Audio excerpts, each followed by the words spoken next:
이번 선제 타격은 어느 날 갑자기 일어난 우발적 충돌이 결코 아닙니다. 그것은 수십 년간 켜켜이 쌓여온 갈등과 증오가 마침내 임계점을 넘어 폭발한 것입니다. 이란은 오랜 기간 동안 호르무즈 해협을 인질로 삼아 서방 세계를 협박해왔으며 국제사회의 거듭된 경고를 비웃듯 핵 프로그램의 고도화 시계를 멈추지 않았습니다. 뿐만 아니라 중동 전역에 뻗어있는 자신들의 대리 세력들을 조종하며 동맹국 이스라엘의 안보를 지속적으로 갉아먹는 그림자 전쟁을 주도해왔습니다. 미국이 주도하는 합리적인 세계 질서와 굳건한 평화를 노골적으로 조롱해온 이란의 이 극단적인 광기가 결국 스스로의 목을 조르고 심장부에 정밀 유도 폭탄이 꽂히는 비참한 결과를 초래한 것입니다. 지금 이 순간 중동의 긴장감은 폭발 직전의 활화산과 같습니다. 이란의 최고 지도부는 피해는 피로 갚겠다는 맹렬한 보복을 천명하며 지하 깊숙한 사일로에 숨겨둔 대륙간 탄도미사일과 순항미사일들을 일제히 발사대로 끌어올리고 있습니다. 이에 맞서 이스라엘은 아이언돔과 다윗의 돌팔매, 에로우로 이어지는 다층 방공망 시스템을 최고 수준의 전투 준비 태세로 가동하며 전면전에 대비하고 있습니다. 페르시아만과 지중해 동부에 전진 배치된 미 해군 항공모함 타격 전단은 언제든 이란의 숨통을 완전히 끊어놓을 수 있는 가공할 만한 화력을 장전한 채 백악관의 최종 명령만을 기다리고 있습니다. 세계의 화약고는 이미 도화선에 불이 붙었고 이제 남은 것은 세상을 집어삼킬 거대한 폭발뿐인 것처럼 보입니다. 검은 연기가 페르시아만의 하늘을 뒤덮고 있습니다. 2016년 3월 전 세계의 시선은 숨죽인 채 이란의 심장부이자 글로벌 에너지 공급의 절대적인 생명선인 하르크 섬으로 쏠렸습니다. 칠흑 같은 어둠을 뚫고 날아온 미군의 최첨단 정밀 타격 무기들은 이란의 군사시설 90여 곳을 일거에 초토화시켰습니다. 밤하늘은 거대한 붉은 화염으로 물들었고 차가운 바다를 뒤흔드는 웅장한 폭발음은 새로운 중동 전쟁의 피비린내 나는 서막을 알리는 불길한 신호탄이었습니다. 하르크 섬은 지도상의 단순한 바위섬이 아닙니다. 이란 원유 수출 물량의 90% 이상이 거쳐가는 그야말로 이란 국가 경제의 숨통이자 통치 자금의 원천입니다. 이 섬의 기능이 마비된다는 것은 곧 이란이라는 국가 체제 전체가 멈춰선다는 것을 의미합니다. 그러나 워싱턴의 이번 군사작전은 맹목적인 파괴가 아니었습니다. 그것은 매우 정교하게 계산된 세계 최강국의 압도적인 무력 시위이자 절제된 징벌이었습니다. 미군은 이란의 핵심 석유 생산 시설과 수출 터미널 자체를 타격하여 글로벌 경제에 치명상을 입히는 대신 그 시설들을 요새화하고 있던 혁명 수비대의 대공, 레이더 기지, 방공 미사일 포대, 그리고 드론 발사 시설만을 외과 수술처럼 정확하게 도려냈습니다. 이는 호르무즈 해협의 항행의 자유를 위협하고 영내 불안정을 끊임없이 야기하는 테헤란의 도발에 대해 미국이 내린 단호한 심판이었습니다. 미국은 글로벌 안보 질서의 절대적인 수호자로서 자유무역의 동맥을 끊으려 하거나 동맹의 생존을 위협하며 선을 넘는 자들에게는 반드시 그에 상응하는 파멸적 대가가 따른다는 것을 이처럼 명백하게 증명해 보였습니다. 이는 호르무즈 해협의 항행의 자유를 위협하고 영내 불안정을 끊임없이 야기하는 테헤란의 도발에 대해 미국이 내린 단호한 심판이었습니다. 미국은 글로벌 안보 질서의 절대적인 수호자로서 자유무역의 동맥을 끊으려 하거나 동맹의 생존을 위협하며 선을 넘는 자들에게는 반드시 그에 상응하는 파멸적 대가가 따른다는 것을 이처럼 명백하게 증명해 보였습니다. 이번 선제 타격은 어느 날 갑자기 일어난 우발적 충돌이 결코 아닙니다. 그것은 수십 년간 켜켜이 쌓여온 갈등과 증오가 마침내 임계점을 넘어 폭발한 것입니다. 이란은 오랜 기간 동안 호르무즈 해협을 인질로 삼아 서방 세계를 협박해왔으며 국제사회의 거듭된 경고를 비웃듯 핵 프로그램의 고도화 시계를 멈추지 않았습니다. 뿐만 아니라 중동 전역에 뻗어있는 자신들의 대리 세력들을 조종하며 동맹국 이스라엘의 안보를 지속적으로 갉아먹는 그림자 전쟁을 주도해 왔습니다. 미국이 주도하는 합리적인 세계 질서와 굳건한 평화를 노골적으로 조롱해온 이란의 이 극단적인 광기가 결국 스스로의 목을 조르고 심장부에 정밀 유도 폭탄이 꽂히는 비참한 결과를 초래한 것입니다. 지금 이 순간 중동의 긴장감은 폭발 직전의 활화산과 같습니다.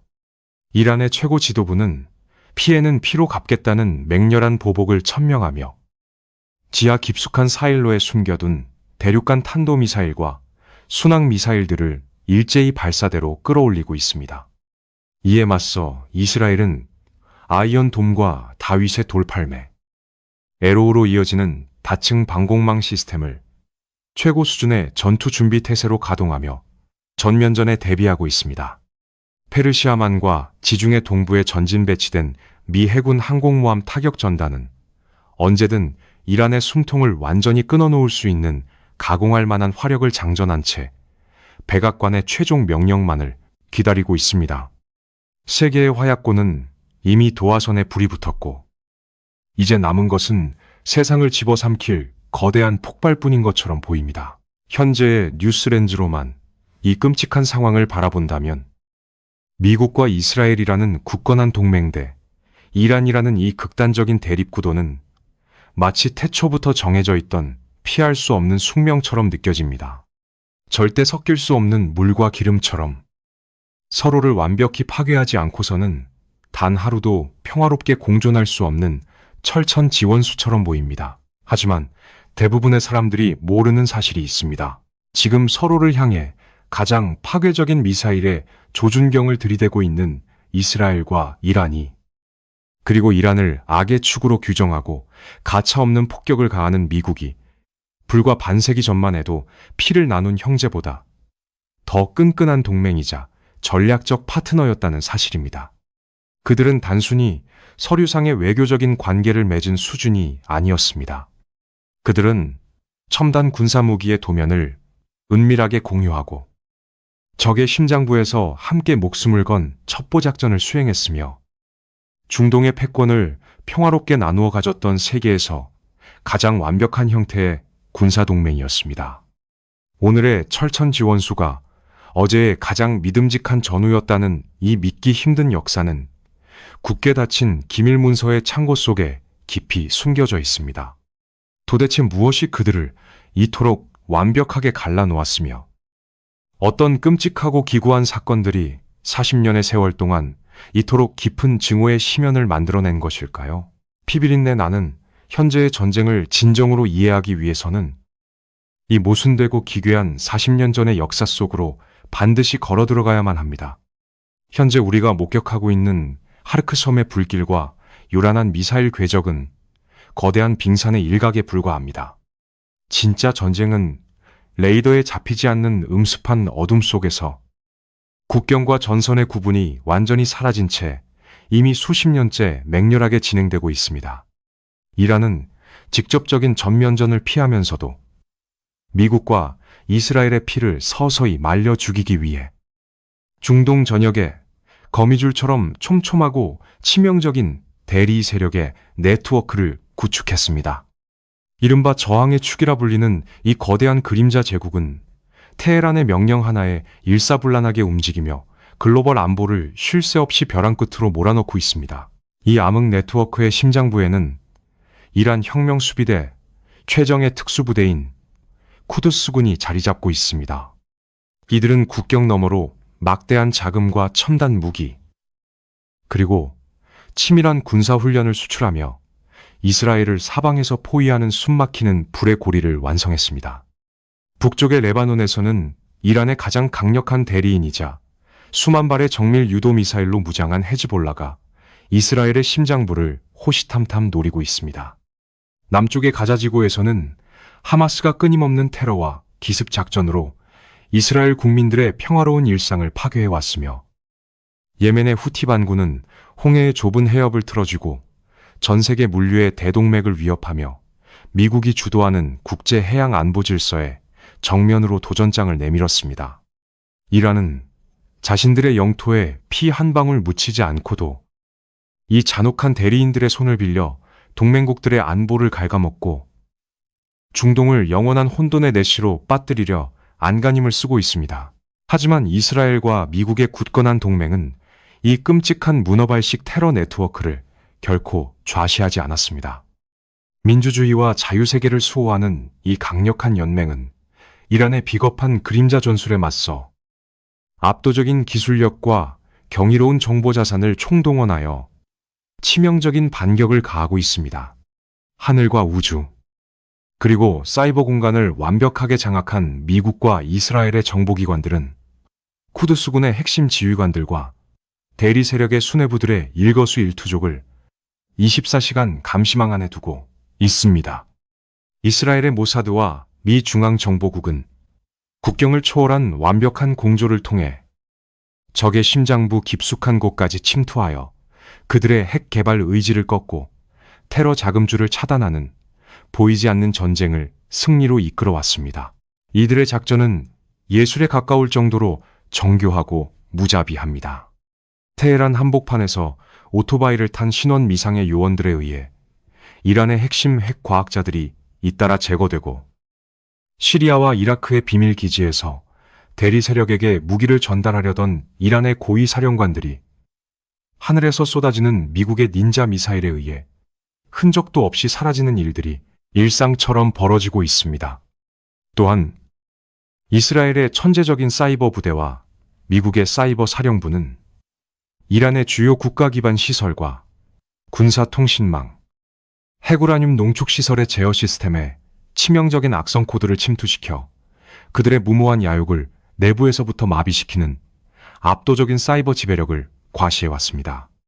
이란이 자랑하는 수십만 명의 대리 세력도, 지하 깊은 곳에 숨겨둔 벙커도, 미국과 이스라엘의 신출기몰한 정보망과 정밀 타격 능력 앞에서는 한낱 무용지물에 불과함을 역사는 계속해서 증명하고 있습니다.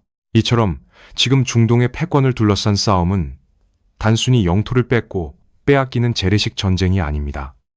이것은 체제의 생존을 걸고 모든 지능과 정보, 최첨단 기술과 암살이 난무하는 가장 현대적이고 잔혹한 형태의 그림자 전쟁입니다. 이란은 수단과 방법을 가리지 않고 동맹의 결속을 깨뜨리려 하지만 미국과 이스라엘은 오히려 그 위협 속에서 더 단단한 군사적 일체감을 형성하며 테헤란의 도발 의지를 짓밟고 있습니다. 적의 그림자가 길어질수록 이를 비추는 자유진영의 빛은 더욱 강렬하고 날카로워질 뿐입니다. 그러나 진짜 이야기는 여기서부터 시작됩니다. 도대체 이란의 수뇌부는 왜 이토록 무모한 전쟁을 멈추지 않는 것일까요? 끔찍한 경제 제재로 국가 경제가 파탄나고 국민들이 굶주림에 허덕이는 극한의 고통 속에서도 어째서 그들은 미국 및 이스라엘과의 화해를 거부하고 기꺼이 악의 축이 되는 길을 선택했을까요?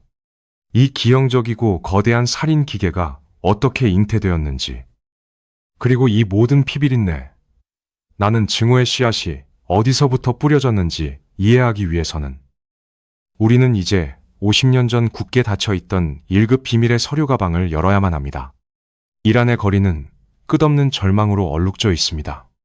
화폐 가치는 바닥을 모르고 추락하고 있으며 평범한 시민들은 살인적인 인플레이션 속에서 빵 한 조각을 구하기 위해 매일 생존의 사투를 벌이고 있습니다.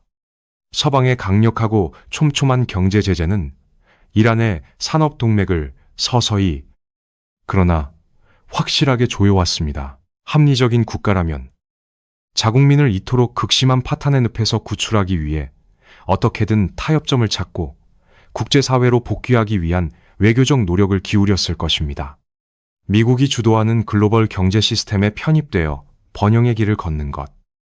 그것이 국가 지도부가 마땅히 선택해야 할 정상적인 경로이기 때문입니다. 그러나 테헤란의 수뇌부, 특히 최고 지도자와 혁명수비대 강경파들의 머릿속은 자유민주주의 세계의 상식과는 전혀 다른 차원의 이데올로기로 작동하고 있습니다. 그들은 국가가 잿더미로 변하고 인민이 굶어 죽는 한이 있더라도 결코 워싱턴의 고개를 숙이거나 이스라엘의 존재를 인정하지 않겠다는 광신적인 고집을 꺾지 않습니다. 왜일까요? 그것은 단순히 자존심의 문제가 아니라 1979년 이슬람 혁명으로 탄생한 현재의 신정체제 자체의 존립 근거와 직결되어 있기 때문입니다. 이란의 현 정권에게 있어 미국은 타협의 대상이 아니라 체제를 전복시키려는 거대한 사탄이며 이스라엘은 중동의 질서를 위협하는 작은 사탄이자 반드시 지도상에서 지워버려야 할 불법적인 점령지일 뿐입니다. 만약 테헤란이 미국과 이스라엘에 유화적인 태도를 보인다면 이는 곧 혁명의 근본 정신을 부정하는 것이며 지난 40여 년간 권력을 독점해온 자신들의 이데올로기적 정당성을 스스로 파괴하는 자살 행위나 다름없습니다. 그들은 제재로 인한 경제적 붕괴보다 서방의 자유주의 사상과 자본이 이란 사회에 스며들어 체제 내부의 반기를 드는 것을 훨씬 더 끔찍하게 두려워하고 있습니다. 그렇기에 그들은 끊임없이 외부의 적을 악마화하고 국가의 모든 자원을 쥐어짜내어 탄도미사일을 개발하고 대리 세력에 막대한 자금을 쏟아부으며 저항 경제라는 미명하에 국민들의 희생을 강요하고 있는 것입니다. 반면 글로벌 스탠더드를 선도하는 미국과 이스라엘의 전략적 목표는 명확하고 합리적입니다. 그것은 압도적인 힘의 우위를 통한 중동 지역의 안정, 항행의 자유 보장, 그리고 극단주의 테러 세력의 근절입니다.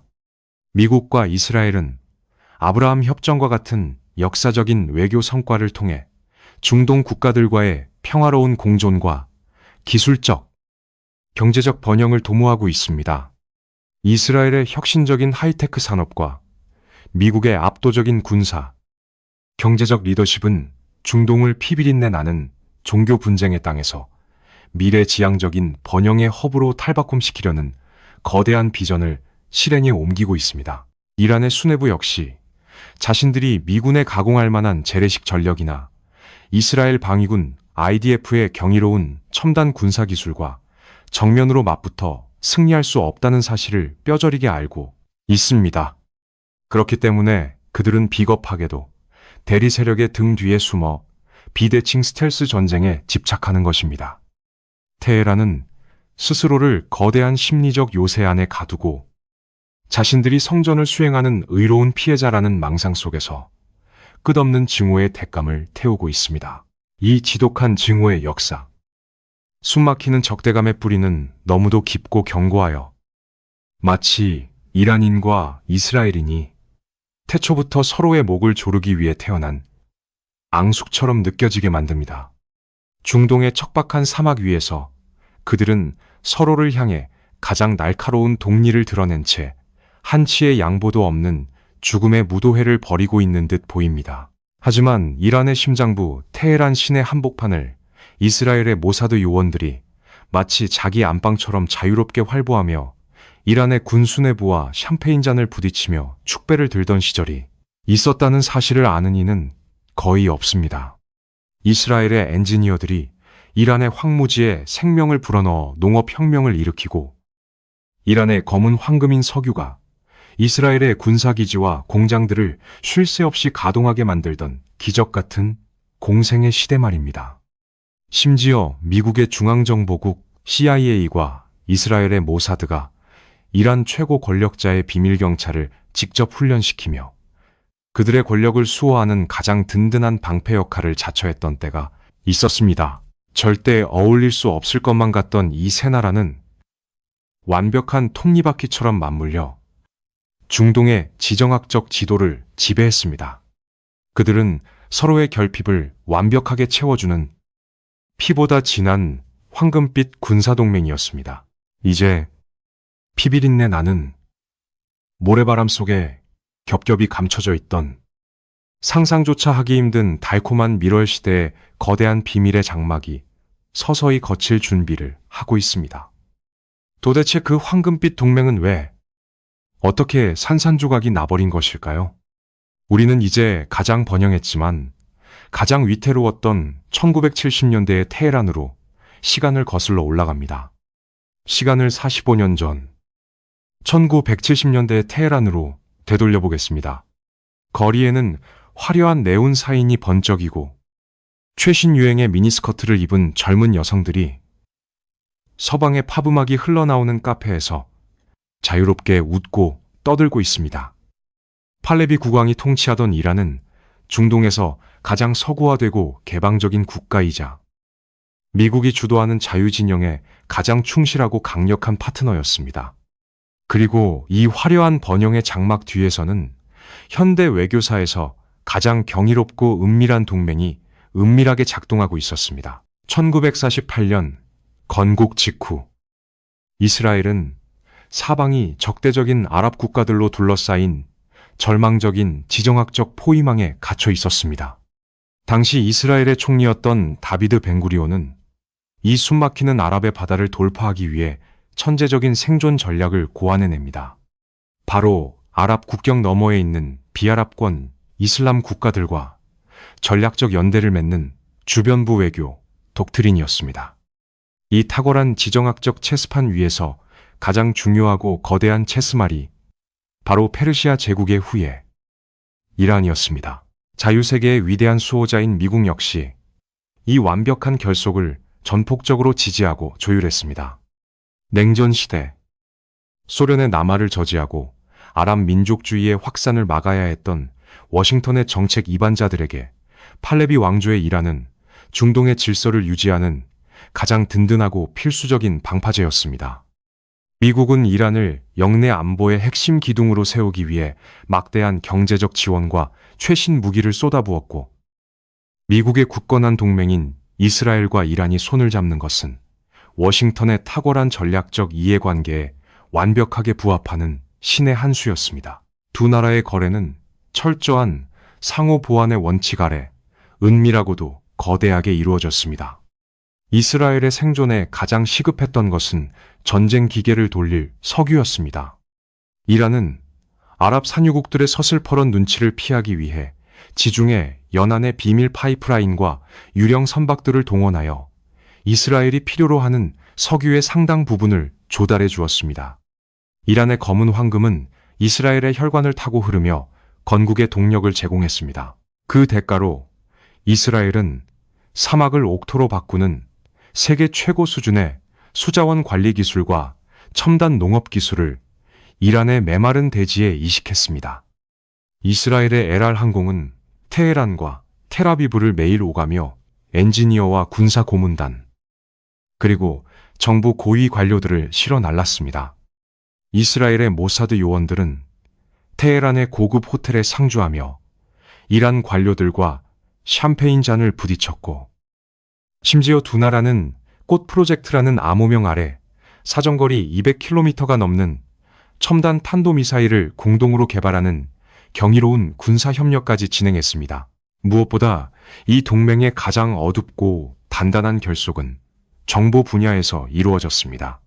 팔레비 국왕의 왕좌를 노리는 내부의 반대파와 공산주의 세력을 짓밟기 위해 미국 중앙정보국과 이스라엘 모사드는 팔레비의 비밀경찰인 사바크를 직접 창설하고 고도의 신문 기술과 첩보 수집 능력을 전수했습니다.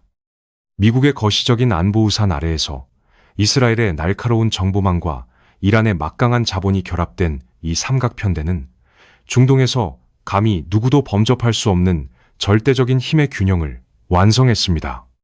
테헤란의 밤은 서방의 자본과 유대인의 지혜, 그리고 페르시아의 자원이 뒤섞여 영원할 것만 같은 쾌락과 번영의 노래를 부르고 있었습니다. 믿기 힘들겠지만 이것은 조작된 역사가 아닙니다. 불과 반세기 전, 지금의 철천지원수들은 서로의 심장부를 지켜주는 가장 충직한 방패였습니다. 그러나 겉으로는 눈부시게 화려했던 팔레비 제국의 거대한 대리석 기둥 속은 부정부패와 극심한 빈부격차로 이미 까맣게 썩어 들어가고 있었습니다. 서방의 무분별하고 급진적인 근대화 정책은 수천 년을 이어온 이란 민중의 이슬람 전통 가치관을 무참히 짓밟았고, 비밀경찰 사바크의 잔혹한 탄압은 거리에 피바람을 불러일으켰습니다. 미국과 이스라엘이라는 든든한 외세의 힘을 빌려 철권 통치를 휘두르던 오만한 왕조의 발밑에서 억눌린 대중의 분노는 마그마처럼 끓어오르고 있었습니다. 결코 무너지지 않을 것 같던 이 철옹성의 황금 시대는 한 노인의 쉰 목소리와 함께 끝을 맺을 준비를 하고 있었습니다. 프랑스 파리에서 망명 생활을 하던 한 이슬람 최고위 성직자가 녹음 테이프에 담아보낸 불꽃 같은 연설이 이란 전역의 모스크를 통해 들불처럼 번져나가기 시작했습니다. 종교라는 이름의 거대하고 무자비한 폭풍이 중동의 모든 질서를 집어삼키고 세상에서 가장 끔찍한 증오를 잉태하기 위해 서서히 테헤란의 하늘을 뒤덮고 있었습니다. 1979년에 굽이치는 역사의 소용돌이는 중동의 지형을 영원히 그리고 가장 폭력적인 방식으로 뒤틀어 놓았습니다. 화려한 서구식 근대화의 상징이었던 팔레비 국왕이 민중의 거대한 분노에 떠밀려 쫓기듯 이란을 탈주한 직후 파리에서 망명 생활을 하던 검은 터번의 성직자 루홀라 호메이니가 테헤란 메흐라바드 공항에 발을 내디뎠습니다. 수백만 명의 이란 군중이 열광하며 그를 구세주처럼 맞이한 그 순간 중동의 세속적이고 친서방적인 질서는 돌이킬 수 없는 죽음을 맞이했습니다. 수천 년을 이어온 페르시아 제국의 군주제는 하루아침에 붕괴되었고 그 폐허 위에는 이슬람 율법학자가 국가의 모든 권력을 절대적으로 통제하는 세계 역사상 유례없는 기형적인 신정체제, 즉 이슬람 공화국이 탄생했습니다. 하지만 영원한 동맹은 단 하루아침에 산산조각 났습니다. 권력을 장악한 호메이니와 극단주의 무장 세력들에게 가장 시급한 과제는 폭발할 듯 끓어오르는 대중의 혁명 에너지를 하나로 묶어 자신들의 취약한 통치 기반을 다지는 것이었습니다. 그들은 내부의 결속을 위해 외부의 절대악이 필요했습니다. 그리고 그 분노의 화살은 지난 수십 년간 이란의 근대화와 안정을 위해 막대한 지원을 아끼지 않았던 자유세계의 리더, 미국과 이스라엘을 향해 정조준되었습니다. 호메이니는 세계의 평화와 자유, 무역의 질서를 수호하는 미국을 향해 위대한 사탄이라는 저주받은 낙인을 찍었고 중동에서 가장 성공적인 민주주의 국가이자 한때 이란의 가장 은밀한 혈맹이었던 이스라엘을 향해서는 지도상에서 지워버려야 할 암적인 존재이자 작은 사탄이라며 맹렬한 적개심을 선동했습니다. 그것은 단순한 정치적 수사가 아니었습니다. 이란 전역에 울려 퍼진 죽음의 구호는 곧바로 야만적인 행동으로 이어졌습니다. 호메이니가 권력을 잡은 지 불과 며칠 지나지 않은 1979년 2월, 흥분한 이란의 이슬람 무장 폭도들은 테헤란 한복판에 자리 잡고 있던 이스라엘 대사관을 무참히 짓밟고 점거했습니다. 수십 년간 두 나라 사이의 첨단 기술과 군사 기밀이 오가던 그 은밀하고 화려했던 비밀의 요새는 맹목적인 증오의 희생양이 되었습니다. 기적적으로 목숨을 건진 모사드 요원들과 이스라엘 외교관들이 특별기편으로 간신히 테헤란을 탈출한 직후 이란의 새 정권은 이스라엘 대사관 건물을 팔레스타인 해방기구에게 공식적으로 넘겨버렸습니다. 이는 이란이 이스라엘의 생존권을 완전히 부정하고 전 세계를 향해 테러와 극단주의의 길을 걷겠다는 명백한 선전포고였습니다. 그러나 이성을 잃은 이슬람 혁명의 광기는 여기서 멈추지 않았습니다. 같은 해 11월 이란의 급진적인 대학생 무장단체가 담벼락을 넘어 테헤란 주재 미국 대사관을 기습 점거하는 전대미문의 사건이 발생했습니다. 그들은 52명의 미국 외교관과 민간인들을 인질로 붙잡고 눈을 가린 채 총구를 겨누며 전 세계의 텔레비전 카메라 앞에서 조리돌림을 하는 끔찍한 만행을 저질렀습니다. 외교관의 신변 보호라는 수백 년간 인류가 피 흘려 쌓아올린 국제법의 가장 신성하고 기본적인 원칙이 광신적인 종교 집단에 의해 처참하게 유린당한 것입니다. 이 인질극은 장장 444일 동안이나 이어졌습니다. 이 끔찍한 기간 동안 워싱턴은 무고한 자국민을 구출하고 세계 최고의 강대국으로서의 위신을 지키기 위해 피말리는 외교적 노력과 제한적인 군사작전을 병행해야만 했습니다. 미국은 글로벌 질서를 유지하는 합리적인 중재자로서 이성을 잃은 테헤란 정권과 대화로 문제를 해결하려 끝까지 인내했지만 이란의 수뇌부는 국제사회의 모든 규범과 상식을 철저히 비웃으며 미국인 인질들을 자신들의 체제 결속을 위한 비열한 정치적 흥정의 도구로 악용했습니다. 이 사건은 단지 미국이라는 한 국가에 대한 공격이 아니었습니다. 그것은 미국이 주도하여 구축해온 문명사회의 합리성과 법치주의, 그리고 자유민주주의의 근간에 대한 중대한 도전이자 테러 행위였습니다. 미국 대사관의 성조기가 불태워지고 인질들의 절망적인 눈빛이 전 세계로 타전되던 그 순간, 워싱턴과 테헤란 사이에 남아있던 일말의 신뢰마저도 영원히 잿더미로 변해버렸습니다. 미국은 이란과 맺었던 모든 외교 관계를 즉각 단절하고 강력한 경제 제재의 칼을 빼들었으며 이란은 자신들의 국가 이익과 미래를 스스로 짓밟은 채 국제사회의 영원한 왕따이자 예측 불가능한 불량 국가로 전락하는 돌아올 수 없는 강을 건너고 말았습니다.